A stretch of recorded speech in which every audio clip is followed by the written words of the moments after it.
I love the NHS for that. Yeah. I love it. I think they're absolutely brilliant. I love what we have. We have the ability to have this free healthcare, I guess, really. Yeah. But I do find them very, very funny. You'll ring up and, you know, if you've got a cold or you've got a bad throat or whatever, and you need some antibiotics or something, you got, you know, real bad flu. I mean, I need an appointment, I'm not well. Well, you know, we can get you in about 4 months. Yeah. Right, okay. There's a good chance I've either died or it's gone by then.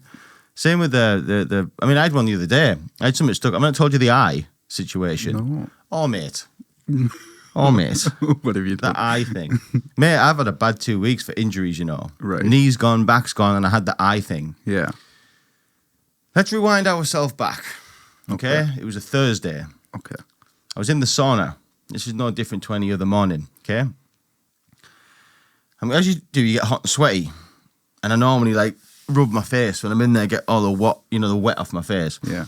And this time, I rubbed my face, and it felt like, have you ever been riding your bike and a fly flies in your eye? You go, Yeah. and you start going, fuck, Yeah. and you're like trying to blink it out, and you've got a fucking, like, something solid in your eye. Yeah. By the way, are we rolling, Ron? We are rolling, sir. We are rolling. Ladies and gentlemen, welcome back to the People Like Us podcast, and we're right in the middle of a story. Yeah. So, that happened. So I'm sat in this sauna, right? And I'm tripping out. I'm trying to fuck. I'm trying to blink it out. My eyes gushing with water. I can't, like, you know, I must have looked like an art. Do you know what I mean? I couldn't open one of my eyes. I looked like fucking pirate. And in the end, it wasn't coming out. Yeah. So I thought, right, I'm just going to have to keep it closed. So I'm sat in the sauna like this thinking, what do I do?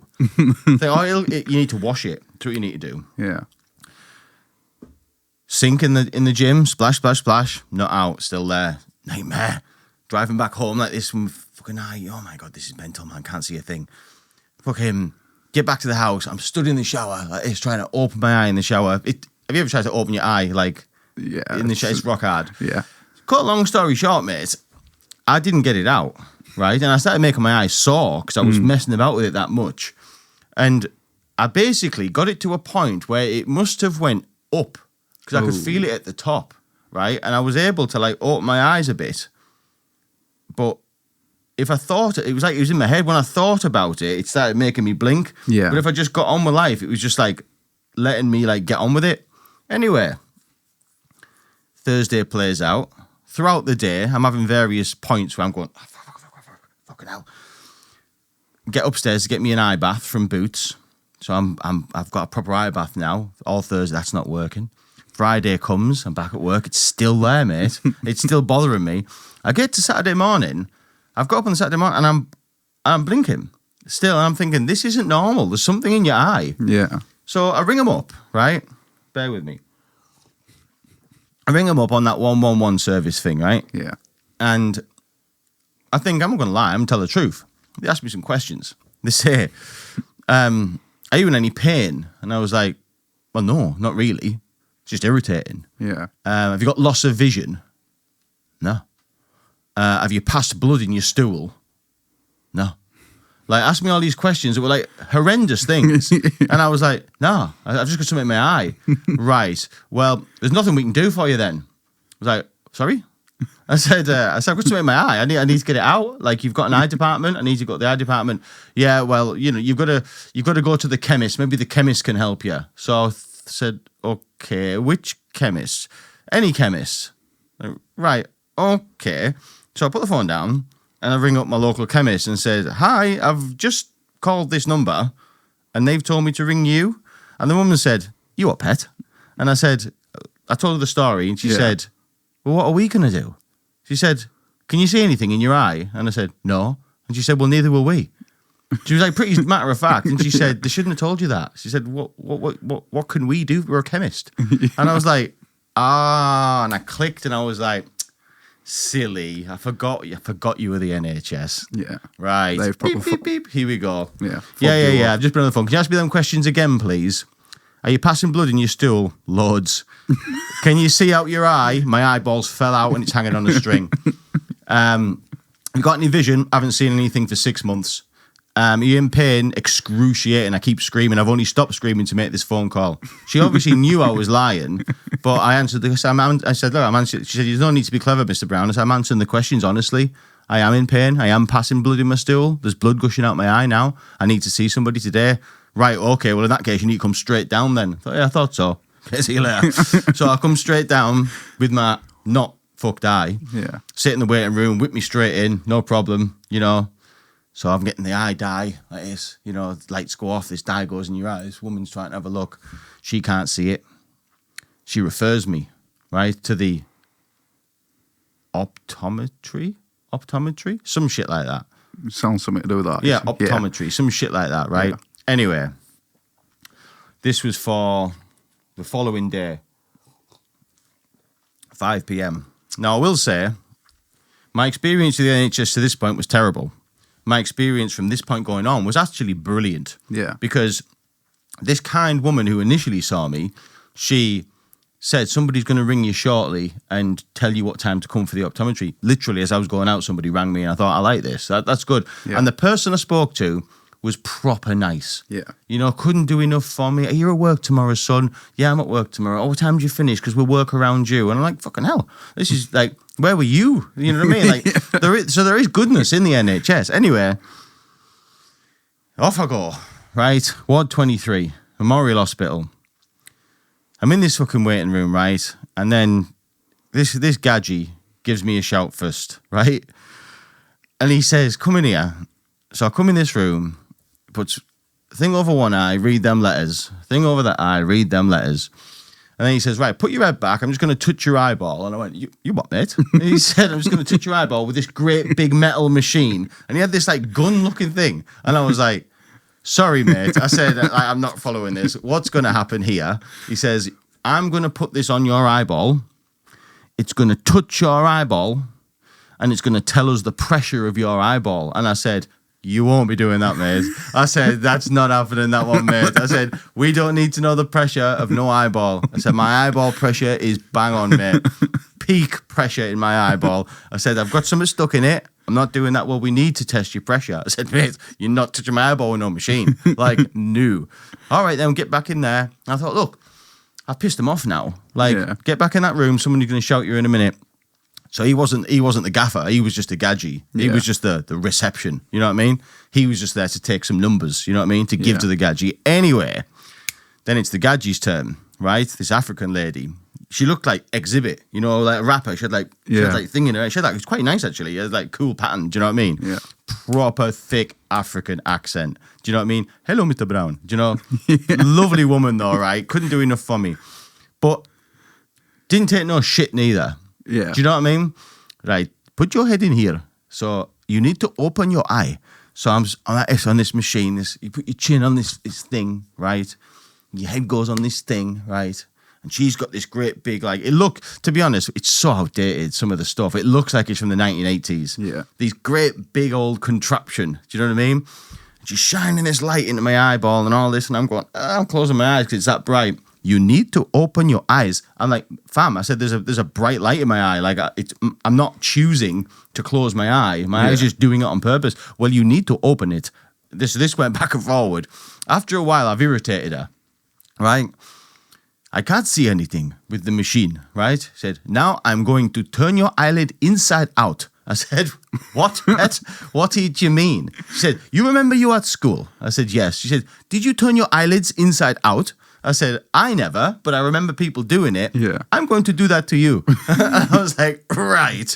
I said, I don't think that's going to work. I couldn't do that at school. Other people could, but I couldn't. Yeah. Well, we will do it now. And I was like, I don't think this is going to work. She said, I can't show you on myself. And she was basically going to say she was going to show me on herself. And I said, no. Then let's see how we get on. Yeah. Anyway, she got this cotton wool bud. And she gets my eye, and I'm trying to, keep my eye open. And she's pulled it out, and she's pushing down to try and turn it inside out, right? And I'm blinking like fuck by now, because obviously somebody's pulling your eyelash. And she literally, that's how they do it. No machine, they just get your eyelash and pull it. So you're like, your eye's sticking right out. And she's trying to fold it inside out. And I'm blinking, and she said, "You need to open your eye."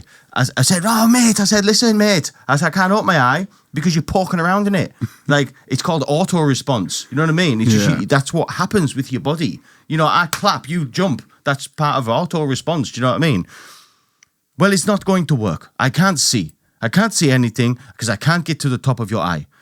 Right. So at this point, when she's let go, it's dislodged this thing. So now I'm having a full-blown fit again. Like, it moved to the front. Yeah. So it was basically like at its worst point. And I'm like, mate. I was like, fam, like, it's there now. Can you not see it? Can you not see it? Let me look now. Let me look now. And she looked. I can't see anything. Open your eye. So fucking open my eye. Anyway, I go get you some ointment. And anyway, she goes out. And I'm thinking, this is the end of the appointment. I'm going to leave in a worse position than I came in. And I said to myself, I'm not having it. She left the room, so I got hold of my own eyelid, right? Pulled it out further than she did, and I was shaking my head. I was banging my head. If there was a camera, they'd think, this guy lost it. I'm shaking my head like this, trying to fucking fast as I can. I'm blinking and blinking and blinking, and all of a sudden, I let go. It's gone. And I'm like, no. I said, I've just fixed it myself. Like, I've fixed my eye. And she come in and I said, I've just got it out. And she said, no, it's probably because of we turned it inside out. Well, okay. It was in my eye when you left the room, but it's out now. And from there on, I've nothing in my eye. And you still don't know what it is? Well, I didn't see anything fall out, but, no. Well, you know, felt like a stone or something. I don't know. It must have been like a bit of, it could have been like a bit of dry skin or something that was on one of your fingers. You've rubbed it in your eye, maybe, and I don't know. But anyway, you need to open your eye. That is unreal. We're not doing no pressure tests. I've got big pressure.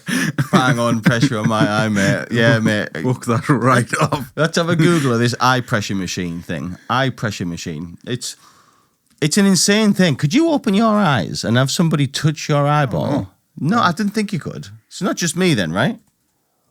That coffee's cold and it's rank. That's it. That thing on the left, that. This? Yeah, this is what he had. And see that thing that sticks out like a gun? What, like the top bit? Yeah, the middle bit. The mid down. That was going to touch my eyeball, fam. The top bit touches your forehead. See that pressure? It like touches your head, and the other thing just goes, boop, touches your eye. No. Who's allowing that? Look, there it is getting used. Look at this on the end. Who's doing that? Who opens their eyes and goes, go on then. Like, you don't, mate. No. That's nonsense. That's never happened. Never. No, that's... No, do you know what? Nobody has ever had their eye pressure tested. I've never heard of it. You were patient zero. Patient zero. I've been to what they're called? Opticians. I've been to opticians. They never pressured no eye. They never tested no pressure no eye. Did they though? They didn't. They had the machines. They had the fucking read the fucking letters. They had all that. But there was no, we're going to touch your eyeball with this metal thing. Like, it doesn't even look good to touch. It's got a point. It looks like something out of a horror film. You know what it looks like? A magic hammer. What's a magic hammer? What's a magic hammer? Here we go. Did you not ride buses, mate? Not really. Right. Well, from our generation, we all ridden on buses. And all buses had a magic hammer. And if you could get hold of a magic hammer, you had elevated your social status. Magic hammer on bus. So what these were, I believe... I've seen these before. I didn't know they were called a magic hammer. Yeah, because any glass you tap shatters instantly. Ah, right, okay. So what we would do is we would tax the buses because they were behind a glass counter, like a plastic thing. And, I mean, I wouldn't, the bravest lad would, but somebody would just, at the very last minute, smash it. This on the days when you smoked on a bus too. Yeah. Like, we were fagging it on buses. And you smash that, we get the magic hammer, and whoever had that magic hammer, I mean, you can imagine, after years, there's multiple ones circulating. Yeah. So-and-so's got one, so-and-so's got one. Because they were getting taxed every week, you know what I mean? There was very rare, you've seen a bus from our estate with the magic hammer on, because it'd all been taxed, you know what I mean? But these things were naughty little bits of kit, because you can imagine giving a kid something like that. And the ones in our day were bigger than that. They were quite big.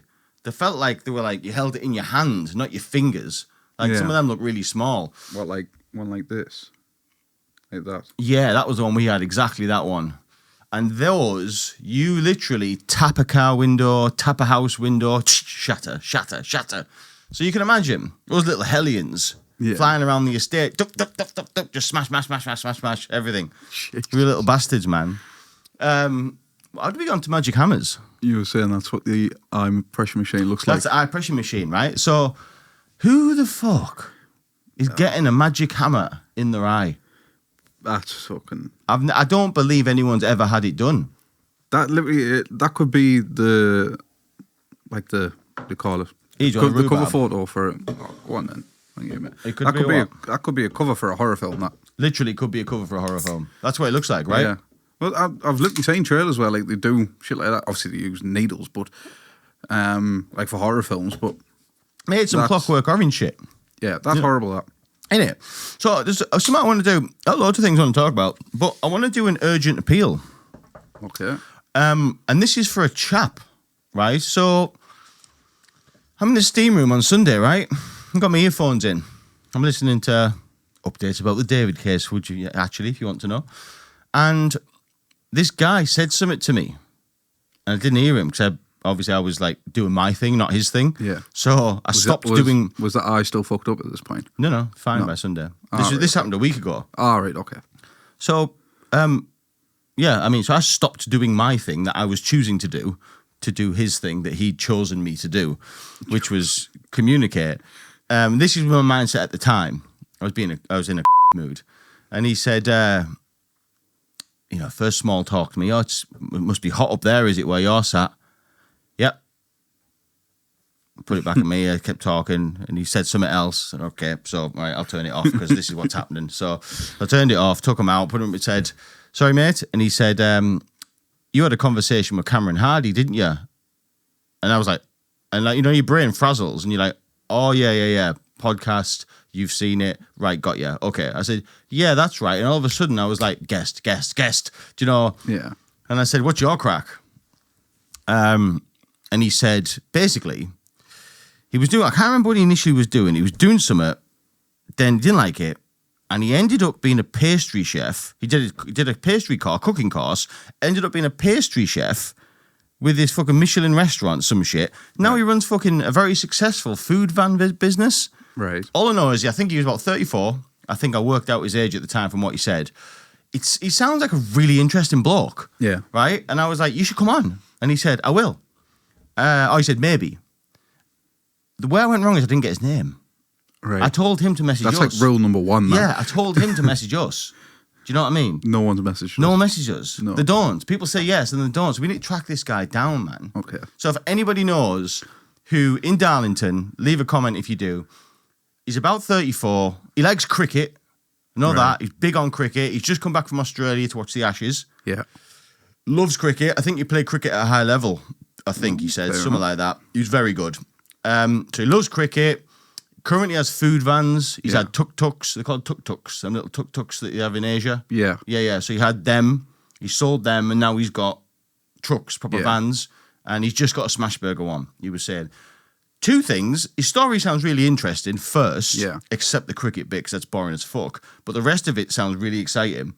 But I'm also very interested in this job, because, like, I hate my job. Not this job. This job's fine. This isn't a job. A job, you classify as a job if you get paid for it. Yeah. We don't get paid. This is a hobby. Yeah, Until you get paid, it's not a job. Yeah. The job is shit, mate. I fucking hate the job. Do you know what I mean? What a load of bullshit that is, by the way. It's all right for a few years, but 15 years, mate. Doing a fucking websites, mate. I'm sick of fucking websites, mate. I hate them, boring as fuck. Who's going to even buy a website? Do you know what I mean? Nobody needs a website, and I'll sell them. I have a website company. You don't need a website. You just need social media. Do you feel like Will Smith and that? What's it? Is it like The Pursuit of Happiness, selling them fucking things to the doctors? Anyway, we digress. Yeah. So, if anyone is out there, knows a 34-year-old man who likes cricket and has food trucks. Yeah, and also knows Cam Hardy. Let us know. We'll reach out to him. Yes, what would be class? What would be class? If he came here in the food van. That would be kind of cool. So after the podcast, when we say goodbye and everything, go outside and get a burger. Thing is, though, there's not enough business, though, is there? If you're going to bring that down and fire all the fucking fryers up and stuff, like, I suppose to warrant it, you're going to need some money coming in. Otherwise, I know, but you don't get them around here. So I reckon if like he parked in sort of like the middle of where we are, I reckon he gets some business, mate. But what interested me is he's like it's obviously his full-time job. Yeah, and he's very successful, and he's like booked out all the time, like events, multiple events a week, corporate things, all private. You know what I mean? Because I was thinking, oh, it's just festivals and that. No, it's not. Like, people hire them for things. Yeah. I thought to myself, that's a good job, that. I'd love to do that. You say that, but then it's the reality of driving 2 hours to a venue for then get there and not many people might want a smash burger. You could technically do a 4-hour round trip to serve 3 people. This is true. Oh, yeah, rough with the smooth, you know? Yeah. But same with any job, I suppose. There's a rough and smooth of every side of it, isn't there? Yeah. They've blown up a lot recently, like, especially on social media. Have you seen Spud Bros before? No, it's Spud Bros. They do jack potatoes. And, like, literally, like they'll announce where they're visiting. Right. And they'll have, like 2-hour-long queues of people waiting to get a jack potato from this van. Right. Just a normal jack potato, you know, butter, beans, cheese, you know, put some extra stuff on there, your coleslaw, anything like that, whatever you want to put on. How good is a jack potato, by the way? Oh, it is brilliant. Absolutely wonderful piece of kit, that. It's such a simple delicacy. Has to be done right, though. It's got to have the crispy skin. Yeah. Like, I can remember jacket potatoes I would get cooked when I was a kid, and it didn't look like no. You know, if you go to a sandwich shop and you get one, a proper one. Yeah. Like, mine as a kid weren't like that. No. Mine was this boiled spud, basically. That's what it was. Like a boiled spud. You open it up and the tatty's still hard. Yeah. Listen, Maggie was good at a lot of things. She's better at cooking now. Yeah. But she wasn't then. And she'll be the first to admit that. Yeah. She wasn't a great cook. But she tried, bless her. Yeah. You know? No, these ones, you have like an oven, but like they pre-make them and wrap them in tin foil. So you open it up and it just steam like a second. They cut it, spread it, and like put the fork, you know, mash it up a bit. Steam just comes straight out. I was like, do you go through food crazes? Do you go through like, no, not crazes, phases? Where I'm the type of person where I'll one day get something in my head. The most recent one was peanut butter on toast. It started off, I was listening to an audiobook called The Comfort Book by Matt Haig, by the way. Listen to that book, really good. And blah, blah, blah, blah, blah. But he'd mentioned peanut butter on toast. And I remember thinking in my head, I like peanut butter on toast. And I haven't had peanut butter on toast for years. But he described it, he like sold it. He was like, there's something like, you know, scooping it up, smearing it across a hot toast and burning your finger a little bit. And I'm like, you know, my mouth's watering listening to it. I was like, oh, yeah, I know all that. I know them feelings. Anyway, that day, I ended up going and getting bread and peanut butter. And for 4 days, I pretty much lived off it until I got sick of it. Yeah. But I do this. I have patterns where like I'll get something in my head, I'll eat it permanently for 4 days and then get sick of it. You don't do that? Sometimes, like, maybe not about like peanut butter and toast, but like... No, but your own, whatever your craze is. Yeah. Like when we got bagels the other week, after I had one in the office, I was like, I need some bagels now. You do it, yeah. So I went and got some, like, you know, the New York ones, and I was like, I need some bagels now. So yeah, whack them straight in the toast as soon as I got back. That was my tea. That love that. I go through like phases of pasta. Me, I love pasta. Lasagnas and shit. Yeah, and like I won't like eat like at the minute I'm proper fancy like bolognese. Bolognese, eh? Yeah, but like one day I'll just go fancy lasagna at night, and after I've had that first lasagna, it's like I could probably smash another lasagna tomorrow. Like, funny you should say lasagna. About 2 weeks ago, I got it in my head. One of them things, didn't even know it was there. You know, walking through the supermarket looking for something to eat, and I seen a lasagna, and I was like, "You don't like lasagna?" I don't. Yeah. But I now know why. When I was a kid, the lasagnas I had, microwave meals, Sainsbury's or Morrison's own make, vile, mate. Barely even food, right? Barely edible. This was different. This was some braised beef, Italian, fucking blah, blah, taste the difference, GTI, turbo, you know what I mean? Super XL one. And I was like, yeah, I'm going to try that. Yeah. Tried it. Yeah. Wow. And I got on a craze. Since then, I've had multiple lasagnas. Yeah. Multiple lasagnas. Yeah, it's just one of them. It's like when you go to a restaurant as well. Like, I'm on like a bit of a Parmo kick at the minute. Because we went to, called The Ship in Reg Marshall.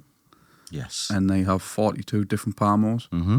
Have you been before? No, but I've heard a lot about it. It's a Parmo place. Yeah. Very, like, you have a menu and then you get given this leaflet, what you open up. You know, like when you used to get like the old maps to read in the car and you open up like that. That's what it was like. Wow. And you have columns and they go up in price. Wow. And they have like, you can get one in the shape of Thor's hammer, mate. Wow. What did you get? Mine was just a bolognese one.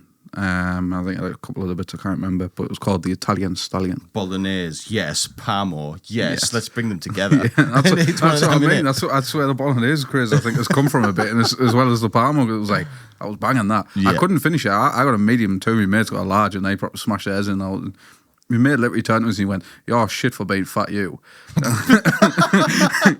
Because he's his little skinny thing, but like he's got the best metabolism in the world. So like, can you not eat a lot? I can eat loads, me. If I don't eat much through the day, and I guess at tea time, I could probably smash 2 kilo of food, like easily. But like, if I have my dinner, have a snack, my tea, it's like I'm done. But sometimes I'm like, I won't. It get to like 3 o'clock and I'm like, oh, I should really make me dinner. I'm like, but tea time's like 2 hours away, so there's no point in doing that. And I'll just smash a big tea. You know what I've been into? Pork pies. But only eaten outside. Right? So hear me out. Having a pork pie on a dog walk makes it more acceptable. I don't know why. If you eat a pork pie in the house, you feel like a disgrace. You feel like you're doing something wrong. I've never eaten a pork pie in my house and not felt like I'm doing something wrong. Yeah. Because every alarm bell in your head's going, heartburn, not good for you, not good at all. This isn't even food. But when you're on a dog walk, it's different. It's sort of like you go, me countryman, Yeah. you know, I wear wellies, you know, I have dog, I have pie, and it's like acceptable. But yeah, so pork pie, but outside, and by the river pork pie. That's what I'm into at the moment. Yeah. I had one at the weekend. It was fantastic. I actually had 2, and I pulled one. I had a rucksack on. I ate one, and I was going to eat the second one, and I dropped it, and it fell in a pile of poo. Oh. So I was like, so I couldn't pick it up. No. Then the dog started sniffing it. I was like, oh, no. Oh, by the way, the dog, what a fucking bastard. We've got a problem. Houston, we have a problem, right? Remember I taught the dog to swim? Yeah. Or I encouraged him to swim. Yeah. He's now not just a good swimmer, he's an amazing swimmer now. He's like a water baby. Like, he's got to the point now where he doesn't even need to paddle. He can just float. Like, he literally just floats. Like, he'll come up to the edge and just like, you'll see his paws like this. And he's just looking at you. Like, he is literally a fish, right? Yeah. But at the very same time, he's also really, really started to like ducks. Oh, okay. Right? I know this, and I hadn't pieced 2 and 2 together yet. So we'll see ducks when we're on our normal dog walk on an evening, but there's no river there. No. So there's nowhere to swim. Yeah. And he'll see a duck, and he'll not listen to me, and he'll just chase the duck until the duck flies away. Like, he looks like he's going to try and kill it. Yeah. Anyway, the weekend there, I'm at the river with him, with my pork pie, right? Yeah. And all of a sudden, I see him pique his interest at summit. Like, he's not interested in me in the stick no more. He's seen something much better, right? His ears have gone up and everything. And I look, and there's 2 ducks. Willson gets in the water, and the ducks basically swim across the river. And it's very, like, rapidy sort of thing. And Wilson's powering after them. You know, like, we've swam in, like, the edge. Yeah. But the river's wide. It's a big fucking river. Yeah. Do you know what I mean? The river tees, man. Yeah. And Willson has now got to just about the other side of the fucking river. Yeah. I fucking shit myself. I'm like, oh my God, I'm going to have to fucking save him. Like, I'm going to have to try. So I end up fucking getting in the water myself. There's all water in my wellies. And once I'm like wading forward and I'm like, you can't swim in these wellies. You'll drown. Yeah. So like, the only thing I had left is to shout him. Now, lucky for me, he did come back and he didn't die. Yeah. But I see where this is going. Yeah. Ducks are everywhere. You always see a duck, and he's not going to listen to nobody, and he's going to go after that duck no matter where we are. Don't know why. I suppose stands a reason. He's a gun dog, isn't he? That's what they are. It's a retriever. Yeah. It's for, you shoot the bird falls out the sky, he gets the bird and brings the bird back. Yeah. That's what it's the for. Well, realistically, he's just following his DNA. Basically, yeah. But yeah, mate, he loves a duck. loves a duck. Honestly, it's his favourite thing. Ducks and swimming. Ducks and swimming. But yeah, it was close call. You do, your life flashes before your eyes, and like, if he'd have drowned, then I couldn't have helped him because I wasn't ready. No. Like, if I knew it was coming and I was barefoot and I took my trousers off and my t-shirt off and I was ready in my pants, then yeah, there might have been a chance where I could have got in and like went after him. Not in them. So you can't get him off your feet. No. Obviously, I'm in the water. Do you know what I mean? Like, so yeah, I wasn't ready for that. So I'm going to have to take more care with Willson. I wonder if it's like a thing where you can get, like, will he go in the water if he's on a leader? He's never on a leader. Never. Not when we go walking, no. I was going to say you could maybe get him like a harness and like a big long leader so that if you can let him swim, but then if he starts drifting, you can pull. Well, it's a bit late for that now. Yeah. He's been given full freedom, and he's had a year under his belt of just being wild, basically. You can't take that away from him. You can't now. take it away. It'll depress him, won't it? Yeah. But yeah, I'll tell you something else as well, which I'm pleased to report this. I've been to see the Michael movie. I was gonna say. Fam. Amazing. Really? Amazing film. Even because you said someone had told you that's not that good. Yeah. You see, I could be seeing it through rose-tinted glasses because I'm coming from an angle where I was a massive Michael Jackson fan when I was a kid. And I'm much like everybody loves his music. So I'm actually a fan. I'm in the camp of, I understand that it's through rose-tinted glasses and I understand that I'm biased, but my stance is he's not a pedo. Do you know what I mean? That's where I'm standing with it. Because I'm a fan. You can't help it. You know what I mean? I understand the allegations. I see where you're coming from. Look, there's no argument. He was definitely a bit of a fruit. Like, he was, at the very least, he was inappropriate. Like, he obviously had no concept of what was okay and not okay. Definitely a strange chap. But I don't think he fiddled people, right? And maybe, as I say, maybe it's because I'm biased, because I'm a huge Michael Jackson fan, love his songs. That's maybe I think that. Yeah. That aside, I had heard a review before I'd seen it, which says it's totally biased. All the music's in the movie, therefore the family have to have approved it all, basically, which stands to reason. And yeah, I can report it shone. It takes Michael from being a kid to 1988. Right. In that time period, in 1988 must have been his 20s or something.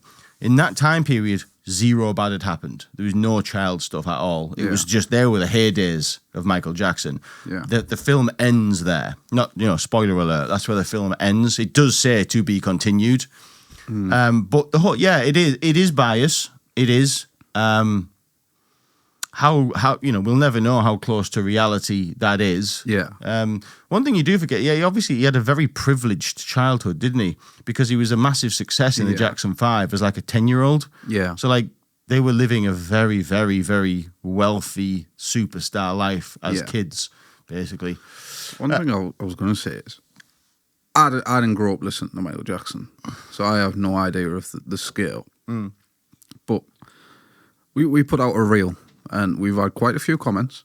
And the thing what I've learned is there's celebrities. Yeah.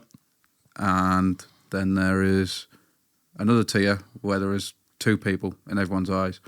And that is Jesus and Michael Jackson. Basically, yeah. Yeah.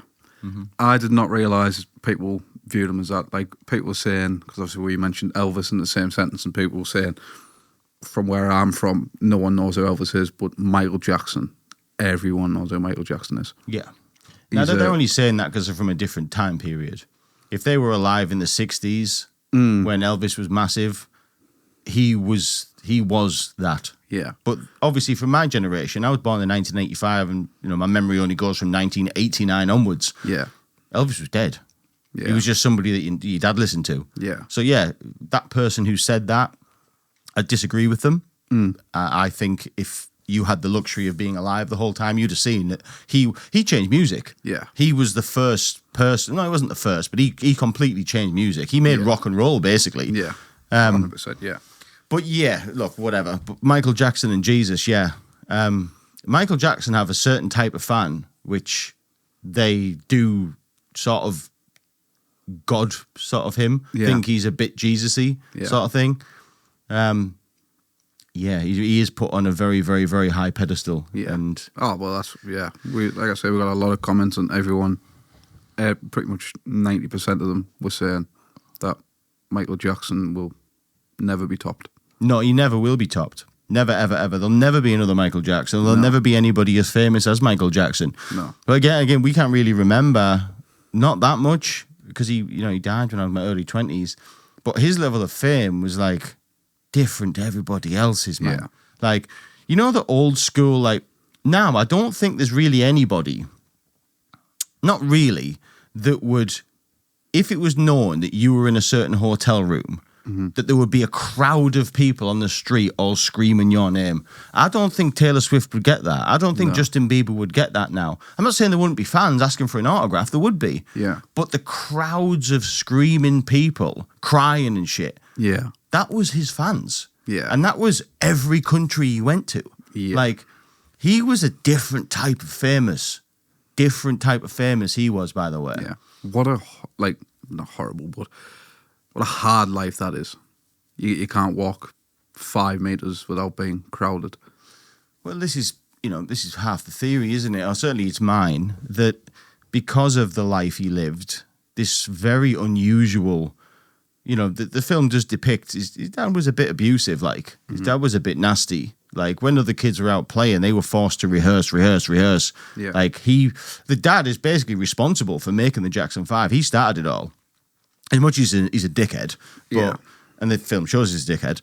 But yeah, from being a very young kid, I mean, they got success at like 8, 9, 10. So this was obviously going on 5, 6, 7. Do you know what I mean? So like, he doesn't know a time where he didn't live in this world. And by the time he was 10 years old, he was a superstar. Yeah. He was signed to Motown Records, biggest record label going, I think. Massive superstar at 10. And he never knew what normal life was. And yeah, living that life with all that money, all that rich, all that fame, all that it's a child star, isn't it? Yeah. It's the same thing, child star.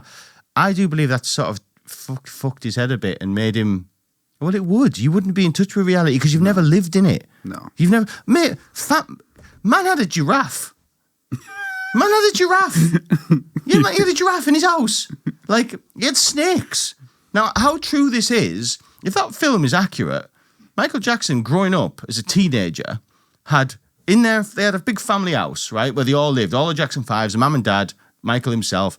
You can picture it. Big gated house, big long driveway, big mansion, loads of gardens, multiple buildings, big garage block, outhouse, studio, this big thing.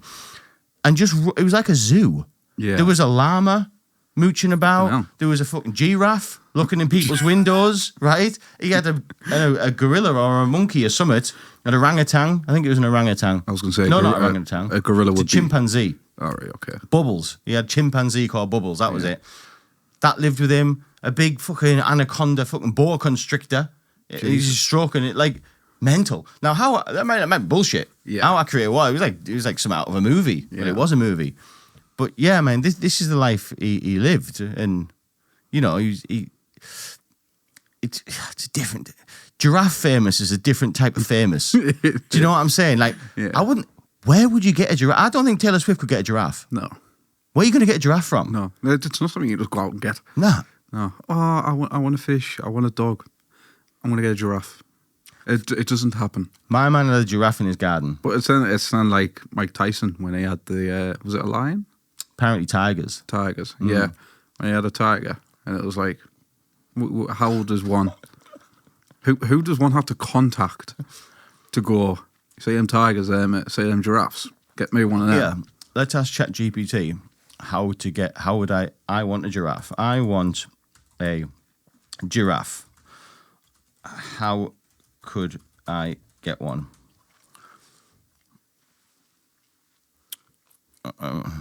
You almost certainly can't realistically or legally just get a giraffe.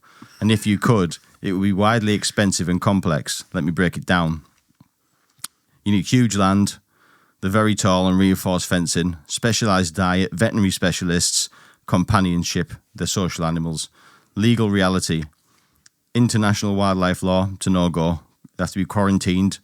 It's basically you can't. But Mike could.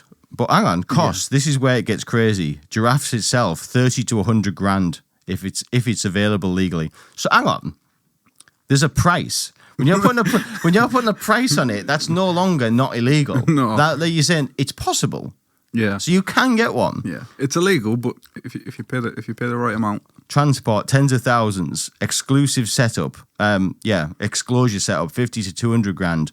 Ongoing care, thousands per year. It's a full-time operation. Ethic reality, basically no. But Mike did.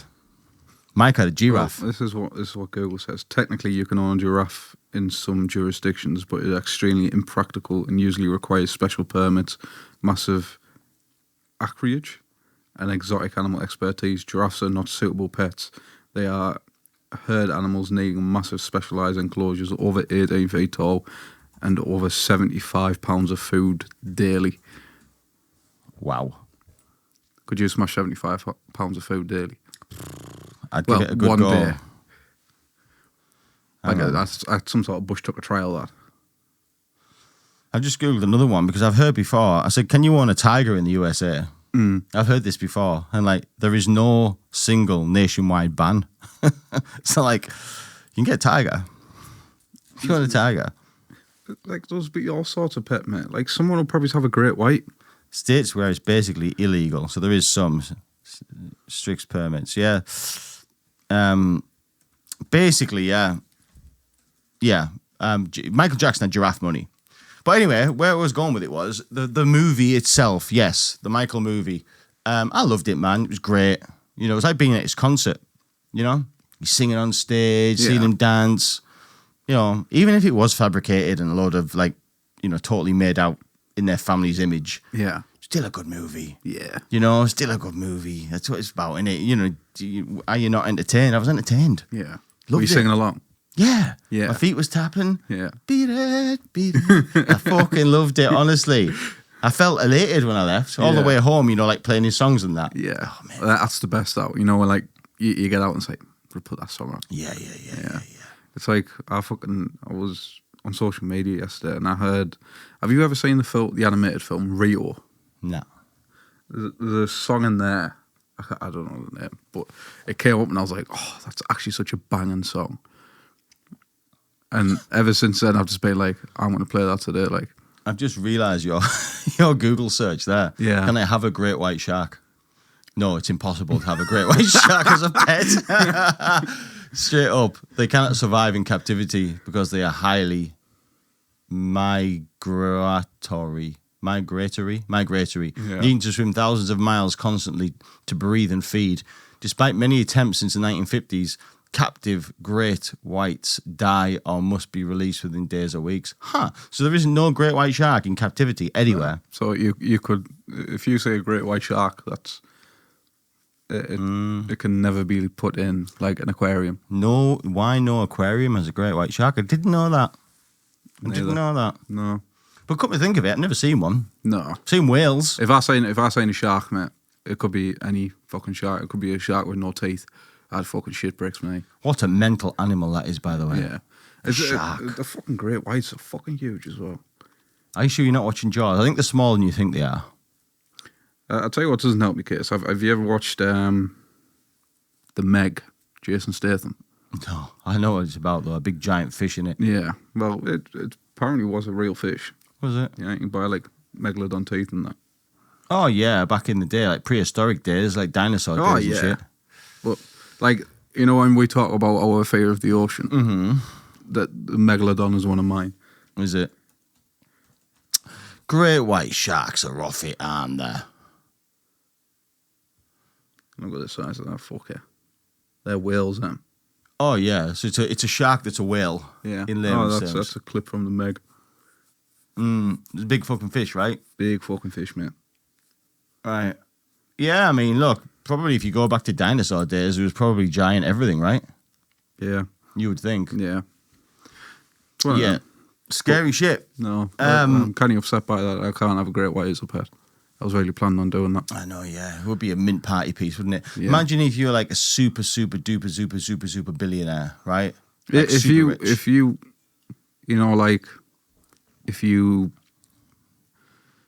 bought an island and you sort of created a netting so far around the island, you could probably zone one net.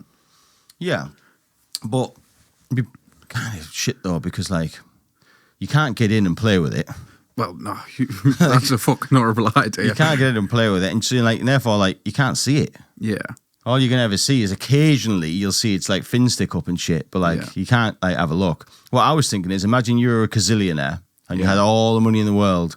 Like imagine you had great big massive, you walk through your, picture the scene, I live in a mansion, like one of the biggest houses in the world.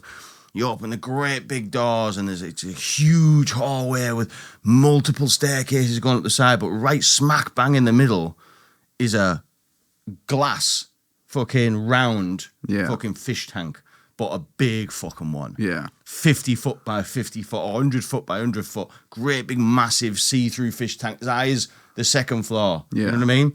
And in there is Jaws. Imagine walking in the house and you got it lit up and that. Fuck me. You know what I mean? That'd be terrifying. That. Imagine Someone piss you off in your house. Imagine, yeah, this is what happens. You're getting fed you. This is what happens, yeah. If you piss on my floor, this is where you go. Yeah. You know what I mean? That'd be fucking terrifying. Big giant white shark. Fucking terrifying. That, awful, aren't they? As if like nature's mad in it. Like you forget that they're on the planet. They're monsters. It's like a real life horror movie, and it exists. I hate the fact that we've only. I don't know if it has changed, but I've always been told that we've only ever seen 5% of the ocean. Now I think that's for a reason. I reckon people know something that we don't need to, so they just went, "Yeah, fuck that. We'll stop looking." Do you think? Yeah. Well, mate, why the fuck are we trying to get to Mars when we haven't even seen what's in the fucking water? Try like. It's big thing to see though. There's a lot of water. Yeah. There's a lot of water. What we need to do is, mate, we don't need to worry about all this deforestation and everything. No. Fuck that off, mate. What we need to do is, right, we need to get a big fucking glass panel cover so far in the ocean and then just get all the water from underneath that glass panel. And there you go, fucking loads more space, mate. Is that the plan? Yeah, that's the plan, mate. You've worked it out. Yeah, mate. That's why do we need to move? We don't. Just need to get rid of the water. Guess what, mate? What? No bombs and that in the water. Nope. How people going to bomb you, mate, if you are 600 foot underwater? Where's your sunlight coming from? I don't know. I haven't thought that far. You need sunlight. I haven't thought that far, mate. Sunlight makes things live. Fuck it, we'll make a sun. We'll make a sun. Yeah, mate. Right. I think there's a few holes in your plan. Nah, that's a few flaws. It's doable, mate. It's doable. What, just lift the sea up? Yeah. Well, that's your plan, right? To lift the sea up. No, not lift the sea up, just like... Get under it. So you've got the ocean. Yeah. It's cut in half. So this bit's the ocean still. You live down here, right?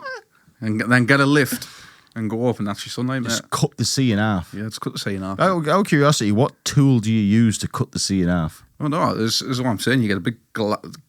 Get thick. To be fucking really thick. 400 foot glass. Right. So we're talking thick. Thick, mate.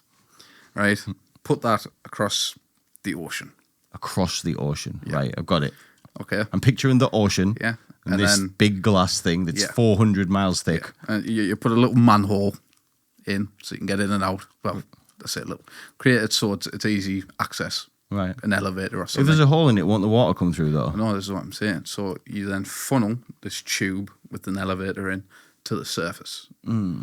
So if you get in, you go down. You know, and you're under the water, under this 400 foot thick thing of glass. Still water, still life, you know. And you go down, it'll be dark, kind of dark. Get some lights in, you know, build that sun. And at that point, you've still got the ocean. On a map, it still looks the same. Nothing's changed. You just got these little funnels with elevators, and you've got a whole new civilization underwater, mate. You've been watching cartoons, man. No, mate, that's doable, that. You know what the scary thing is, Ron? You know, your generation are the leaders of the future. I'm not a representative for my entire generation. Right. I would like to put this out there. It sounds exciting. Yeah, listen, maybe we cut the sea in half and do this tube It's basically like we make the sea an aquarium. thing. Right. Picture it like that. Okay, I'm picturing it. So now you can like walk through an aquarium. Listen, it's better than my plan. I ain't got no plan. You know what I mean? Yeah. So your plan's obviously, at least you got one. Yeah. You know? Well, who the fuck wants to go to Mars, mate? I don't want to go to Mars. Just fucking sand, mate. Do you know what I was thinking about? Have you watched anything interesting recently? Because I've watched this Netflix documentary, and What's it called? Good question. Is it called? Should I Marry a Murderer? Watched it. You watched it? The Scottish Yeah, people? Yeah. Huh. When did you watch it? Friday night. Same. I watched it Sunday. Yeah. And I got, is there 3 episodes or 2? 3 episodes. So I've got to the end of 2 and fell asleep. Yeah. So I'm at the point where it's all come out. So explain the story, Ron. What's it about? So it's in Scotland. She's a doctor. She's a doctor. He country dude. She's a pathologist, like works in a morgue. That's right. And he is a farmer on an estate, basically. Goes on Tinder, gets linked to him. Yeah. Goes and meets him. She's had a bit of a bad past with exes and stuff like that. She feels like she's let her parents down, and she meets this new lad. He's called Sandy. That's the one. Sandy McKellar. And she meets him on there, and they arrange to meet up. So she drives up an hour and a half away into the depths of Scotland. No life around. The Orc Estate. The Orc Estate, that's the one. So she drives up, meets him, they drive around, and they arrange to meet again. Now, the lass in this story is quite innocent. She's never really done drugs, stuff like that before. She, like a friend was saying in the interview and stuff, like, she'd be the last person to touch things like that. They start meeting up more, and they eventually get together, and it's all going dead quick, and they get engaged. And the parents haven't even, like, her parents haven't even been asked or anything. They've never even met Sandy McKellar. So they're a bit like, it's a bit rushed and everything, and everyone's like, why is it moving so quick? And by this point, she's, you know, taking drugs and marijuana and snorting and all this, that, and the other. And she says to him, okay, well, is there anything I need to know before we get married? And he said he's working himself up to it, and that him and his brother had killed a cyclist. Accidentally. One night, driving back from the pub, after a few bevies, on a road that the cyclist shouldn't have been, I might add. He shouldn't have been there, but they hit it. At that time, he shouldn't have been there. At that time, he shouldn't have been there. And the story that he told her was it was an accident. Yeah. Right? Sorry, mate, I've interrupted your story. No, that's okay. So carry on. So they've hit the cyclist, and pure panic. They don't know what to do. They know if they hand themselves in, it'll go down as drink driving. They lose everything that they've worked for in their entire life. So it's later revealed that they drive away and come back, and they change their clothes, put gloves on, change the car, and come back. And at the time, the cyclist is still alive. Well, that came out later.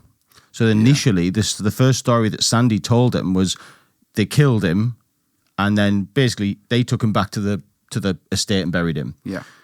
But later down the line, that story changes slightly when he speaks to the brother, who was also there. But anyway, she's then in a very precarious situation, isn't she? Because she thinks, obviously, she loves him. She's obviously head over heels about him, but she's also torn with what's right and wrong. Yeah.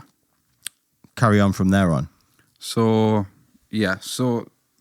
like we say, it wasn't first revealed that he was still alive. He told her that he died on impact, and that they put him in the bed of the pickup truck, what they've got, and they buried him about, I think it's something like, 2-3 miles from the estate. It was on the estate.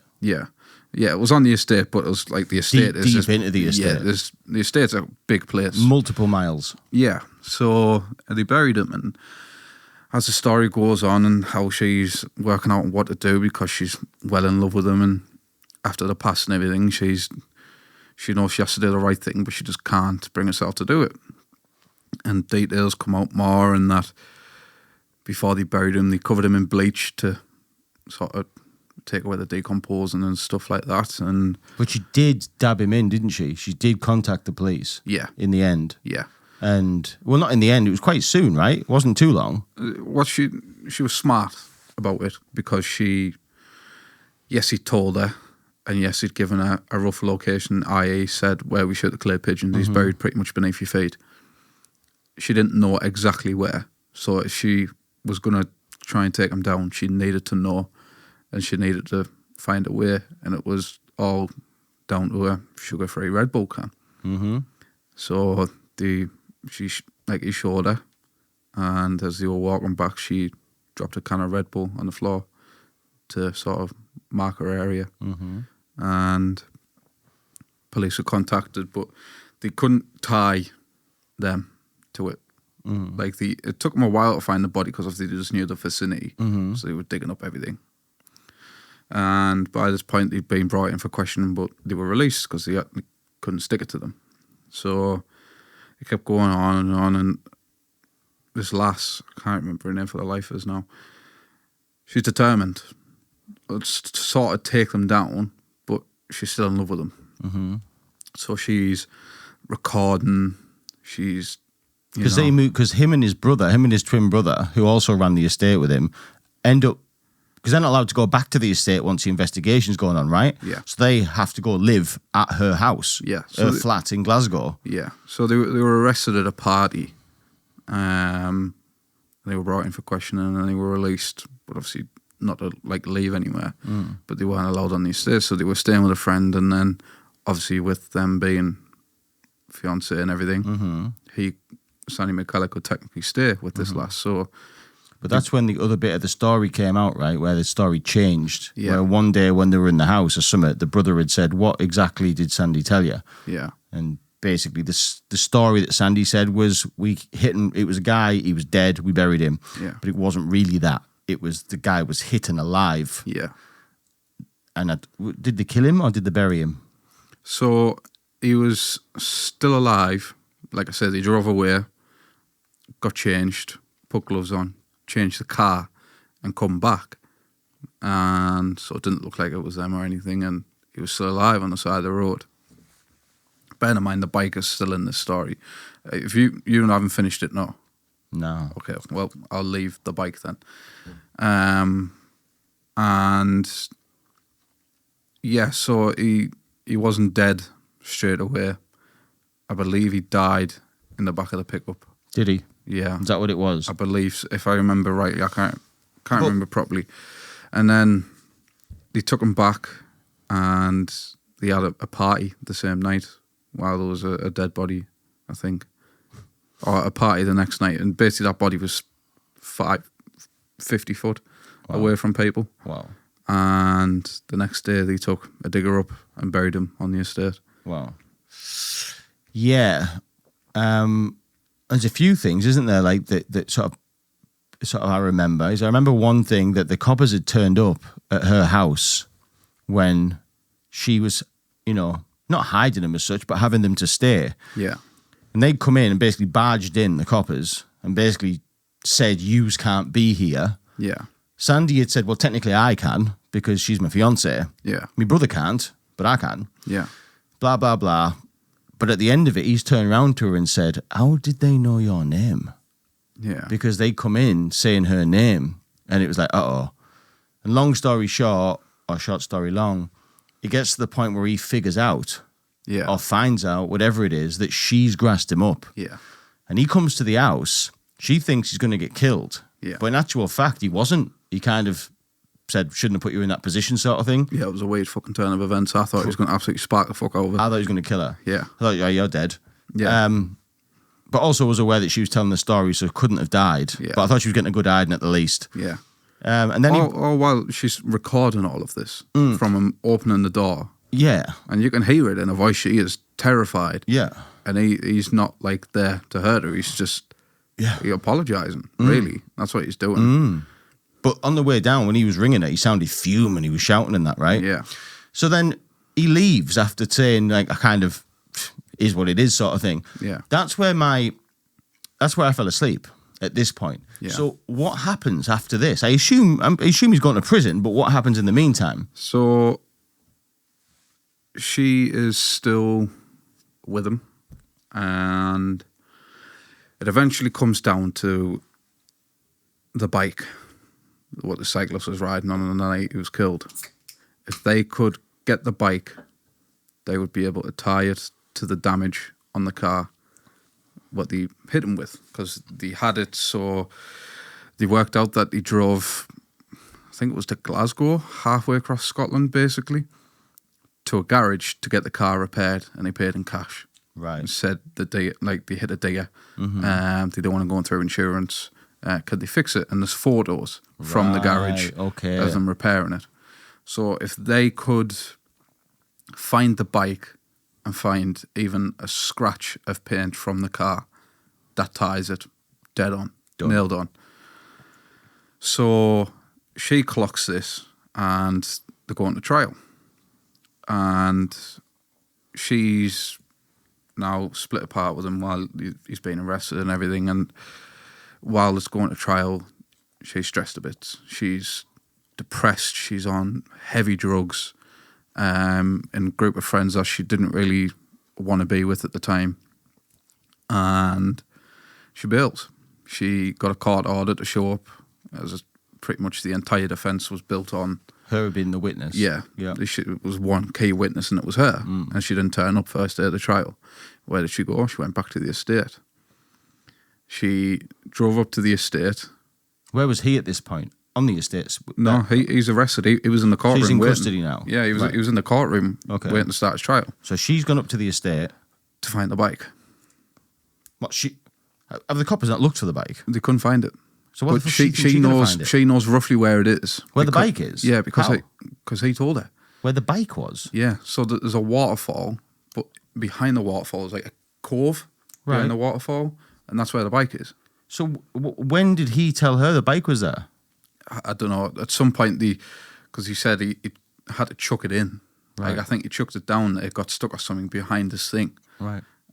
But there's loads of different waterfalls, and I think they're all under the same name, so they didn't find out which one it exactly was. But she roughly knew. Right. So instead of showing up to court, because she was terrified about being, like, absolutely berated on the stand, because she's the only key witness, and the defence attorney saying, like, it's his job, basically, like, who's defending the McKellars, to basically say, like, this is what I can't choose not to do it, even if they are guilty. Like, this is my job. I have to do this. Yeah. So she escapes. Anyways, there's a warrant out for her arrest because she... Really? Yeah, because it was one of them... grounds? It was one of them court orders where it was like, if she didn't turn up, right, then a warrant's released for her arrest. So someone reports that she's been seen on the York estate. So she's drove up in a car, and she's on this 18-mile hike to the waterfall where she believes the bike is. So as she's walking, she's been spotted. Police helicopters out. Wow. She's hiding and running from the police to help the police in this case. She steals a tractor on the estate. She drives the tractor so far and blocks the road with the tractor so they can't come and get her. Wow. Like all while she's like depressed, she's like psychosis and everything like that. She finally makes it to this waterfall. You can hear, like, she's recording it because she's saying she's recorded and took a lot of photos and everything. You can hear the helicopter in the background. She gets to the waterfall and she's arrested. At the waterfall? At the waterfall. Right. Did she see the bike? No. Uh-oh. And neither did the police because they weren't there for the bike. So she's arrested, taken into custody, and the next day, because that would have put it down as murder, not a homicide or manslaughter, where it's like an accident, because that's what it was. They were trying to get it as. It's not just an accident because they planned it, like they put the bleach on him. You know, they kept him away. They drove away. They didn't report it, stuff like that. So they were trying to get them for murder. Anyways, the brother who wasn't driving, so not Sandy McKellar, he got 5 years and 3 months Huh. for, I can't remember the Aiding and abetting. something like that. And then the Sandy fella, he got, I believe it was 10 Right, okay. 10 years, but they couldn't put it down to murder No, I was going to say, because they didn't have all the evidence. it's not really murder. No. Like, really. But it is because they didn't report anything. They drove away. So at this point, the damage is already done, and he's still alive when they've come back. And instead of taking him to get help, That counts as murder. yeah, because Your they've actions they've put him in could have they've put him in tarpaulin, Yeah. put him in the back of a pickup truck, waited till he's died, and then they've gone and buried him. Bear in mind, this story, he was missing for 3 year, wasn't it? 3 year, 4 year. Like, you know what? In a way, when I watched it, I thought, "You idiot! You got away with it. You got away with it, and you opened your mouth to some bird." Yeah. Question, Ron, because I've asked somebody that I care a lot about this question. If that was you, and you were the girl, and your lover, your other half, imagine now your missus, concert, said to you, "I've got something to tell you. We're going to be together forever. I have to tell you something. I hit and run somebody, and the day then I buried him, and this was years ago, and I've got away with it, but I need to tell you that." Yeah. Would you grass him up to the police? Because I'll be honest with you, I wouldn't. Part of me says yes, part of me says no. I'm going to have to press you for an answer. Okay. Let me explain both sides. No, because, well, let me ask this. I will ask, am I in the same length of time in a relationship with what I am now, or is it the same length of time as what Sandy and that last was, where it was a few months? No, we're going to call it now. Okay. It's the same relationship now, you've then had. probably no. But I would, the pressure that would be on me and the knowing, it would make me think, do I really know this person? Yeah, you'd be sleeping a bit funny, wouldn't you? You'd Yeah. be like, right. Yeah. No, you go to sleep first. It's all right. Yeah. Because they've done it. They've got away with it. And it's like, well, they've got away with it once. They can easily do it twice. The yes is, I couldn't live with it. I'd be fuming that I got told. I'd be kicking off saying, like, as if you've just told me that. Yeah. You've now put me in a position now. Yeah. Why didn't you just not tell me? That's what this Sandy McKellar, he was apologising for because he involved her in everything, didn't he? Yeah. Like if he just kept his fucking mouth shut. Yeah. It's his fault. What a Yeah. fucking dodo. Yeah. That's, he's just too wrapped up in love, wasn't he? Yeah. But it's a weird series because she knows she has to do the right thing. But yet, even when she's plotting against them, she's with them. She's still in love with them. Yeah. And it's like even though she's still in love with him and doesn't want to hurt him, yet she's belling up the police going, "I've got a new voice recording. I know where this is. I know where that is." Funny thing, love, isn't it? Yeah. You know what I mean? The feelings she obviously had for him was just clouding her judgment and stuff. Yeah, but not enough for her not to grass. No, but after the trial, the family of the gentleman who died, they said apparently that the brothers got away with murder. Right. And that the plea deal wasn't really what they wanted, I don't think. Right, okay. So Because, I mean, if we are calling it murder, 10 and 5 years respectively is a very light sentence for murder. Obviously, you get out before the end of it. Should only have done like 8. yeah. Where is Sandy McKenna now? Is he still in prison or is he released? 12 years. Yeah. Culpable homicide. Culpable homicide. So Yeah. basically, And your then the brother action- was given 5 years and 3 months right. for obstruction of justice. Obstruction of justice. Yeah. So I think that was like where they didn't call the police or an ambulance or anything like that. What was weird to me is, that pub? Yeah. Yeah. He was the last person, aside from the twins, to have seen that gentleman. The same night. Offered him a room and everything. Yet they had no information at all. So has he kept his mouth shut? Well, I think he did say that he'd seen the cyclist, right? Yeah, so the cyclist, like, he closed up and the cyclist Maybe they didn't came ask in. him. Maybe they didn't ask. The cyclist came in, he got him a cup of tea, a biscuit and stuff like that, kept him warm, and offered him a room for the night. Maybe the coppers just never asked him. Maybe the pub was too far away to just, like just picking a straight, like a randomer saying, "Oh, what do you know about the murder?" Maybe they had no reason to ask him anything. Yeah. They had no reason to know that he'd been there. Really, this is all maybe came out after the fact. Who knows? Yeah. But still, man, what good documentary that.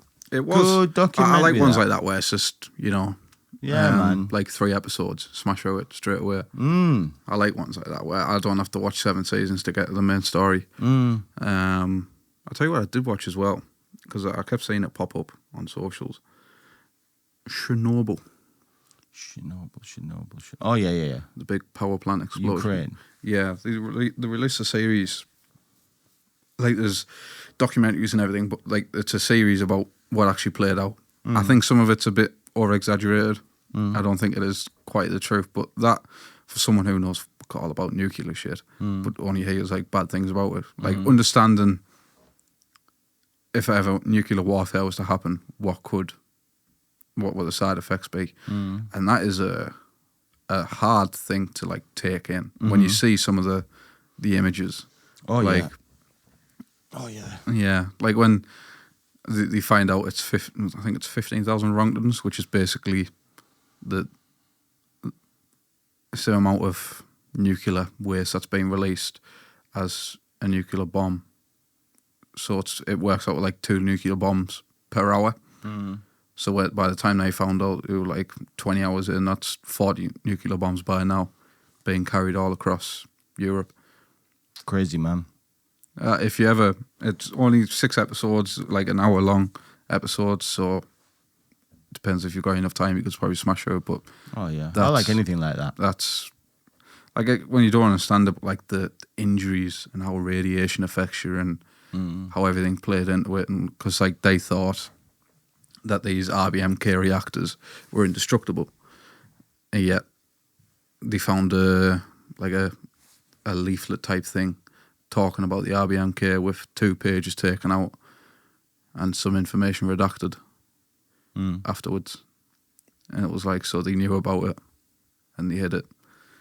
And that's called Chernobyl, yeah? Chernobyl, yeah. Well, I might stick it in my to-watch list. Yeah, right. That's a mental place. Like, my mum was telling us that you can literally visit there. Who wants to go on a trip to Chernobyl, mate? Nice one. You can see derelict buildings and probably cut a bit of your life expectancy down in the process. Mate. Oh, radiation shit's no joke, man. No, but it's no joke.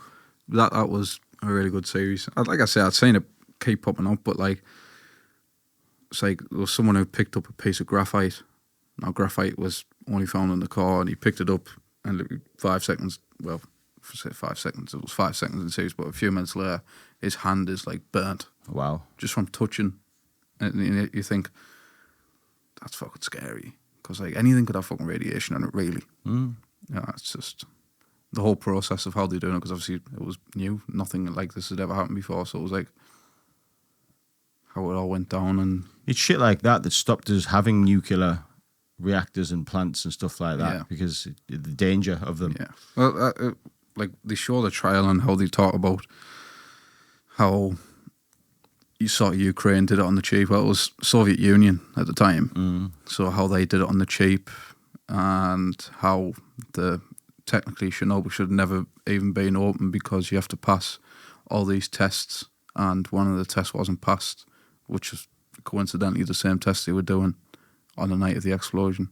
And it gives you a bit of a slideshow at the end, and like saying about the different people, like the firefighter who did tragically lose his life, and that graphic is horrible. Scary shit, innit? Yeah, like this entire body blistered, like yellow skin, black, where it's dying around the nose and everything, and it's just killing you. Yeah, it's eating you. Yeah, horrible way to go. That. Yeah, but yeah, man. Yeah, that's a scary thing. It's not like a horror film, but if you're wanting to watch something, mate, I'd suggest that. Yeah, I am. I'm going to get onto it. Chernobyl. It'll be in my my to watch list this evening. But what we're going to do, Ron, is we're going to round it up now. That's going to be the end of this show. Thank you for the chit chat. Oh, is this it? That's it. Oh, fucking hell. It looks a bit dark, doesn't it? Is it acted, yeah? Yeah. I don't really like stuff that's acted, me. This looks quite good, though, actually. Multi-BAFTA winning Chernobyl. Yeah. Huh. Okay, now this has really got me interested. I thought it was a documentary. That might be a different one, I don't know. Right. Might have to watch that one as well, but this one with, Barry Keoghan and everything in it. Right. Yeah, I'm going to look into this, mate. Thank you for making me aware. It's good. Good, is it? Yeah. So have I missed anything, Ron? That's everything, mate. That's everything, is it? Yeah. So again, one more time, Mr. Cricket Man who has the food vans, please get in touch because we'd love to have a conversation with you. Anybody else who wants to get in touch? Yeah. Once you either got a story to tell or you just want to come and slag the world off. Yeah. You know. But after this one has gone out, the next one will be quite an interesting guest. Oh yeah, that's to come, isn't it? Yes. Granted, everything still goes to plan, so we won't say names or anything like that. No, it's to be revealed, isn't it? Yeah, you have to keep watching. Yeah. That's what it is. Listen, ladies and gentlemen, that's the end of this podcast. Thank you again for watching. We'll see you next time.